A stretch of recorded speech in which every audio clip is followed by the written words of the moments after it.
క్రైస్తవ జీవితం ఇతరులను ప్రభావితం చేసే జీవితమా, లేదా ఇతరులను ఇబ్బందుల్లోకి నెట్టేసే జీవితమా? మనం ఇతరులకు ఎలా ఉండాలి? ప్రభావవంతంగా ఉండాలి కదా.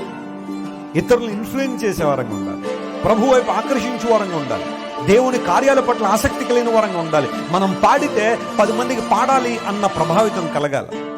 దేవుని మాటలు బోధిస్తే ఇలా ఈ శైలిలో దేవుని మాటలు బోధించాలి, వాక్య అనుభవాల చేత ఇలా మనం నింపబడాలని, నిన్ను చూసిన వారు వాక్యం చదవాలి అన్న ప్రేరణ వారికి రావాలి.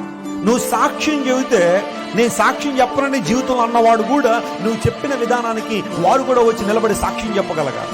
నువ్వు ఏదైనా దేవుని కోసం పని చేస్తే, దేవుని కొరకు నడుము ఉంచి పని చేయాలంటే ఆ సహోదరులా చేయాలండి, లేదా ఆ సహోదరులా చేయాలని దేవుని కోసం అలా మనం నిలబడగలగాలి. అది ప్రభావితం చేయడం అంటే. అంతేగాని మన జీవితాల ద్వారా, మన సాక్ష్యాల ద్వారా, మన జీవితాలు, మన సేవ ద్వారా 10 మంది దేవుని దూరం అయిపోతున్నారా? దేవుని దగ్గరగా వచ్చే వాళ్ళని కూడా దూరం జరిపేస్తున్నావా? నీ భక్తిహీనత ద్వారా, నీ అవిశ్వాసం ద్వారా ఇనుము చేత ఇనుము ఏమైంది? బోధనవుతుంది. అనేక మంది దేవుని బిడ్డలు, దేవుని సేవకులు అనేక మందిని ప్రభావితం చేయగలిగారు అంటే వారు దేవుని చిత్తానుసారంగా దేవుని కోసం జీవించారు కాబట్టి.